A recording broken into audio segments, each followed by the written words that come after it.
Yo, what's good, everybody? My name is Cosmic, and I want to welcome you to my channel, Opinion Stated, where I give unfiltered, opinionated sports takes. Let's go.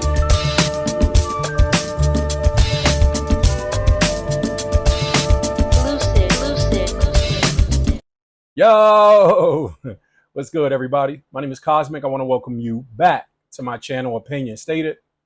Really excited to be back today. I have a really good episode that I kind of want to get into here and some info. I was headed out the door. I'm headed to my weekly commitment. I have a weekly standing event here in Phoenix, Arizona. Man, if you're ever out here, you got to pop in.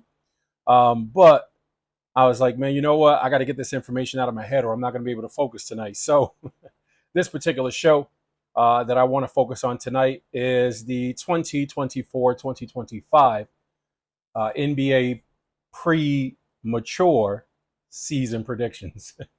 It's a little bit early in the summer, but we're talking predictions today. So let's get to it. I want to go back really quickly, first of all, and I want to look at the season standings for last season. So Eastern Conference season standings looked like this. We know that Boston finished at number 1. The Knicks finished at the 2 seed. The Bucks at the 3 seed. The Cavaliers finished at the number 4 seed overall. The young Orlando Magic team finished at 5. The Indiana Pacers, with an identical record, given some tiebreaker situations, I imagine, finished at number 6. 76ers, identical height to the two aforementioned teams, finished at number 7 seed. One game behind them was the Miami Heat in the 8 seed, and the Bulls at number 9. Hawks rounded out the play-in tournament at the number 10 seed. The Nets finished at 11 overall. The Raptors at 12. Hornets at 13. The Washington Wizards at number 14, and the Detroit Pistons rounded them off at 15. So the reason I wanted to pull up those is so that we can just put back into our memory kind of what happened, or in the forefront of our minds, what happened with the season last year and how things played out. That's the Eastern Conference standings going into this past season's playoffs. Let's take a look at the Western Conference. We do remember that the Oklahoma City Thunder finished at number 1 overall. And then on that list also, number 2 was the Denver Nuggets, defending champion coming into this year's playoffs, defending Nuggets. And then, man, Anthony Edwards and the young T-Wolves finished at number 3, shook up things, them and Oklahoma City, I feel like, in the Western Conference this year. The Clippers finished at number 4. Mavericks finished at number 5. 6 overall seed was the Suns, 1 game behind the Mavericks. And then you had the Lakers, 2 games behind them, the Suns being, who finished at the number 7 overall seed. The Pelicans finished at number 8. The Kings finished at number 9. And the Golden State Warriors finished at number 10 to round out the playoff tournament. And then number 11 was the Rockets, the young Rockets team. Shout out to Ime Udoka, who finished at 500, so 41-41 overall. The Jazz right behind them at number 12. 13 overall in the West was the Memphis Grizzlies, and then number 14, San Antonio Spurs. Number 15 was the Portland Trail Blazers. Now, I wanted to go into that, just again, give us a recap so that we could see kind of what the standings looked like last season. A lot of moves already in this postseason with the free agents and trades, etc., to help to shape and round out, some of these teams coming up and heading into this season with full-fledged. Right now is the Summer League, NBA Summer League in Vegas. And, so most of the draft picks is mostly draft picks and first, second-year players who haven't quite, cut their teeth yet in the league, still jockeying for position and hoping to make a roster. But I want to fast forward past that because Summer League is cool, but it ain't fun to me.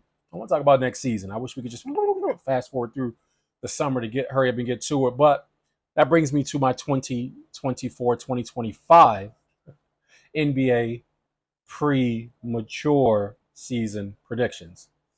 So we'll start with the Eastern Conference. You can see my list, my full list up here. But I want to start with the Eastern Conference. I predict that Boston, in my opinion, will finish at number 1 again. They are just a class of the East right now, returning everybody that they're returning. I don't see them taking any step backwards. I don't think that anybody's going to win as many games as them because of their offensive and defensive efficiency.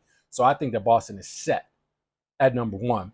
Number 2, just as last year, finishing even. I think the Knicks have arrived, man. I think this has been a long time coming. but the Knicks are definitely for real. So I got the Knicks finishing at number 2. They'll challenge Boston for that best team in the East, fight, but I don't think it'll even be, that close. Maybe within, like maybe within a 4 or 5 games or so. So maybe that will be a tightly contested contest for the top. But I just think that Boston and the Knicks are a little bit above everybody else, especially with the Knicks having added Mikal Bridges. So I think that that hopefully Julius Randle returns and he stays healthy and he's functioning on all cylinders with that young core group. But yeah, I think that the Knicks are solid at 2. So I believe that they'll finish there.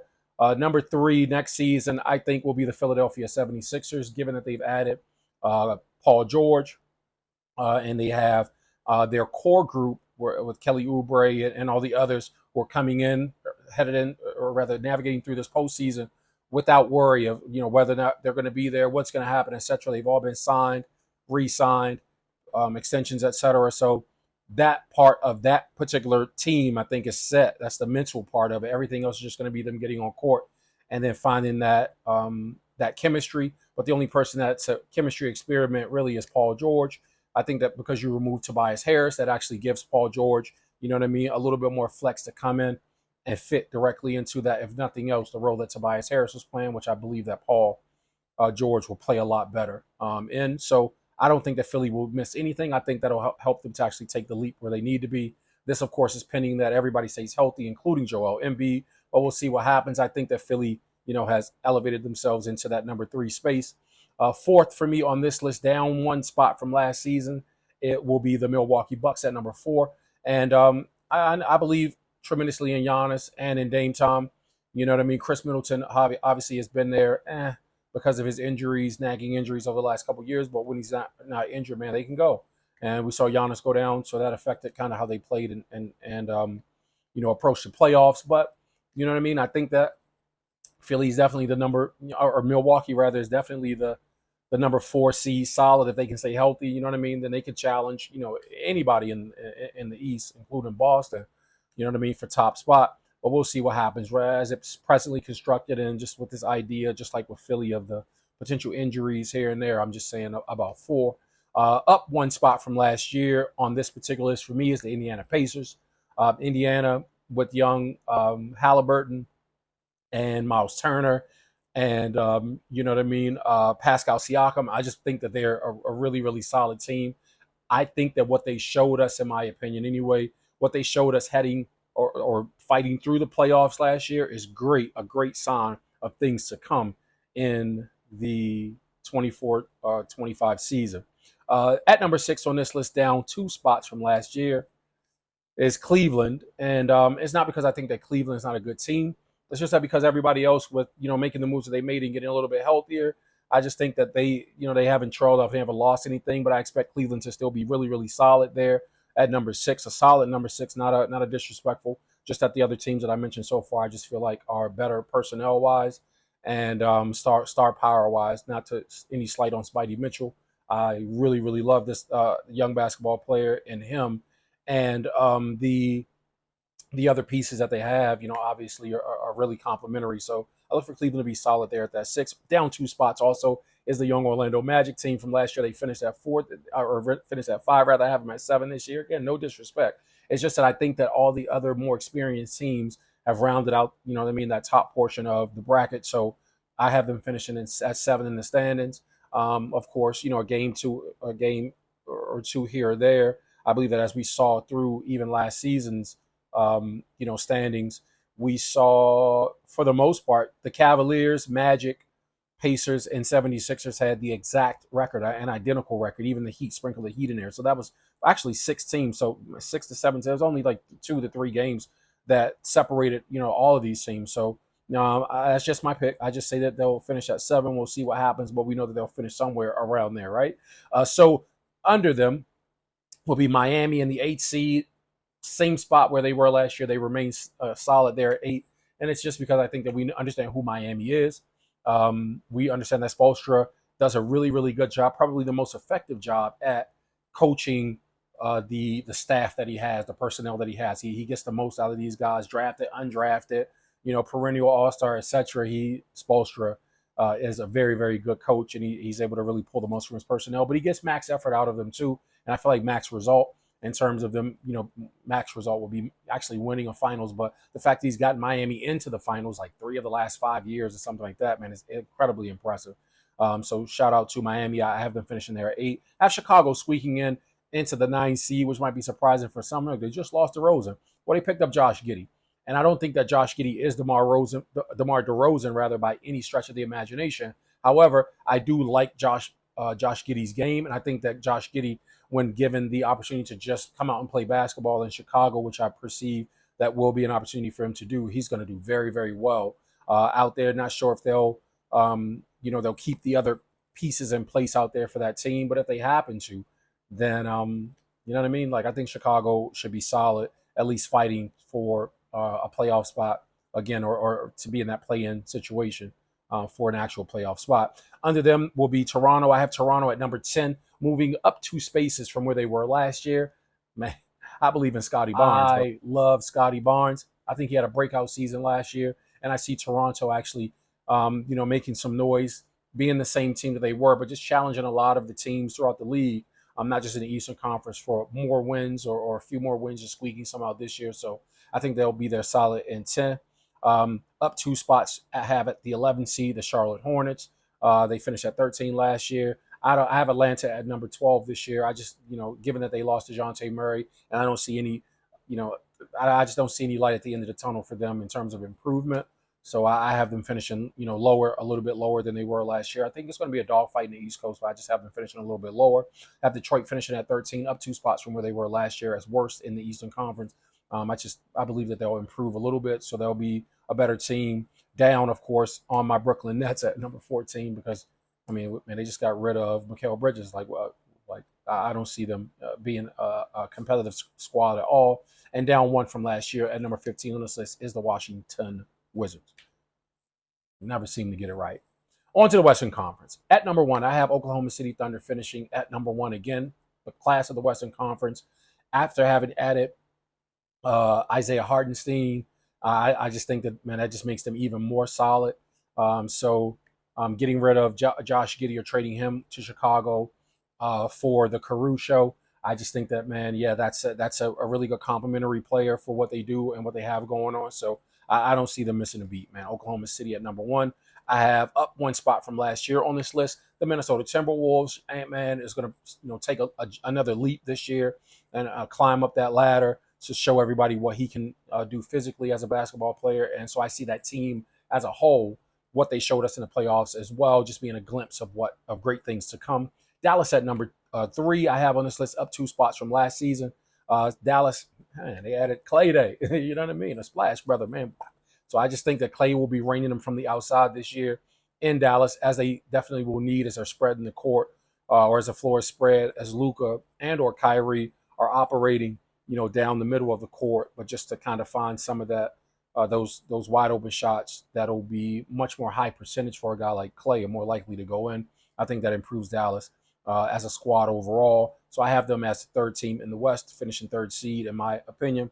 And then number 4, down 2 spots from last season, are everybody's favorite Denver Nuggets with 3-time MVP Nikola Jokic and Jamal Murray and the cast of guys. Now, I'm not down on Denver. I just think that everybody else is getting better, and Denver is not adding pieces to actually change. But that doesn't mean that what they have in place already isn't good.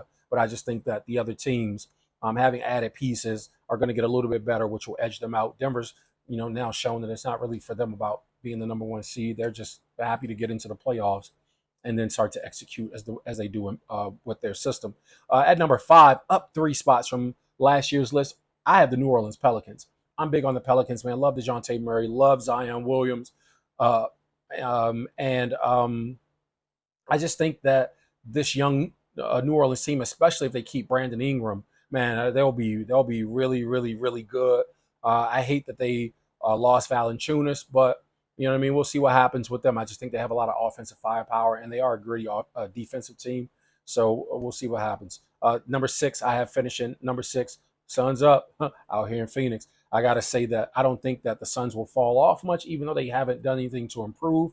I think that, they'll kind of figure some things out that they weren't able to figure out this past season. So I think that that still keeps them somewhere about number 6, even though they didn't necessarily add anything in the offseason in terms of personnel. But I just think that they figure out some things in terms of chemistry and continuity for that team that helps them kind of stay somewhere around that middle of the pack um, in the Western Conference. I'm sorry, Sacramento. I have jumping up 2 spots from last season to number 7, given that they've added DeMar DeRozan to pair along with De'Aaron Fox and Sabonis and Malik Monk. I just think that they're going to be a better team. They'll definitely be a lot more focused, but I still have them only finishing somewhere about 7 because of just how stacked the West is by virtue of that. Of course, these numbers could change, you know what I mean, a space or two, but I don't see them being that drastically high above 7 to like say break into the top 3. I just wouldn't see that or don't see it presently. I could be wrong, maybe I will be. We'll see.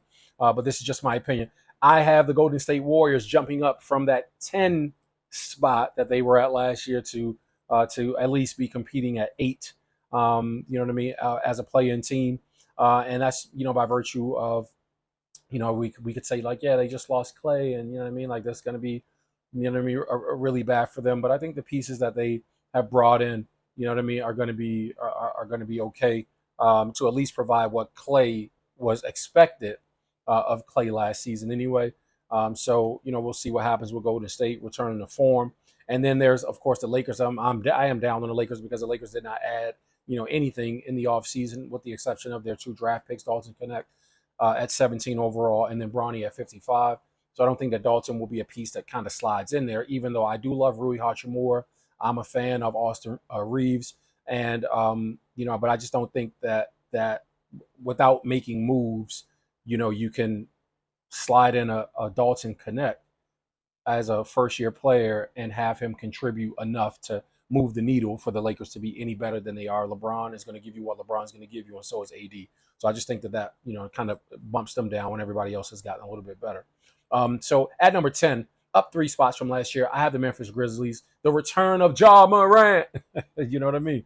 So I just think that their team will be more energized this year. Hopefully, as hard as Ja Morant plays, he can stay healthy coming off of a knee injury. So hopefully, you know what I mean, the injury, God smiled down on all these guys, and we can see as many of them stay healthy as possible. But I have Ja Morant and the Memphis Grizzlies squeaking in right now as it presently stands into that playoff standings. Now they might I value them a little bit higher than I do Golden State and both the Lakers. So I kind of went back and forth, but I didn't want to be completely disrespectful of Steph Curry. So I swapped them around, Ja and Steph at 8 and 10. But again, that flexibility, man, they could be, they could hit their stride and return to what they were prior to Ja going out when we saw them just a few seasons ago as a playoff team. So we'll see what happens. I'm rooting for Memphis, of course, pulling this year. Shocking surprise for most on this list. Man, I have fallen all the way down to number 7, or down 7 spots from last year, the Clippers. I don't even think the Clippers will make the playoffs this year. I honestly don't even think that they'll be a contending team. This might sound crazy, but you know what I mean? I'm just not really confident in, whatever it is that Kawhi Leonard has going on from a health standpoint, that he'll be able to give us a full output for the full season. And because Paul George, in my opinion, helped to carry them while Kawhi was injured, and now that they don't have Kawhi, that means you now have to rely on the output, offensive output of Russell Westbrook and James Harden alone. And I just don't see that as a compliment. You know what I mean? Not at this stage of their career. So yeah, I don't even think they'll make the playoffs. I think they'll struggle, mightily this year. At number 12, Houston. I'm bigger on Houston than I am on the Clippers. So I really wanted to flip-flop the Clippers in Houston, but I didn't want to be totally disrespectful of the Clippers and just say, man, they're just going to plummet to the bottom of the league. You know what I mean? But I love what Ime Udoka is doing with that young team out there in Houston. So we'll see what happens with them. I think they're coming this year. They finished at 541 and 41 last year. So number 13 on this list, up 1 spot from last year, is Victor Wembanyama's San Antonio Spurs. I know that they've added Harrison Barnes for veteran presence and leadership, and Chris Paul as well. But I just think that that's just more to create some culture and continuity of the roster. I don't necessarily see that as being like something that's going to make them a playoff contending team in the Western Conference. And if I'm wrong, I'm wrong. We never know how the injuries of other teams and timing of injuries will play out. So I could be wrong. Let's see what happens. Utah, especially with Larry Marketing, not being set in stone that he's going to be there with them next year.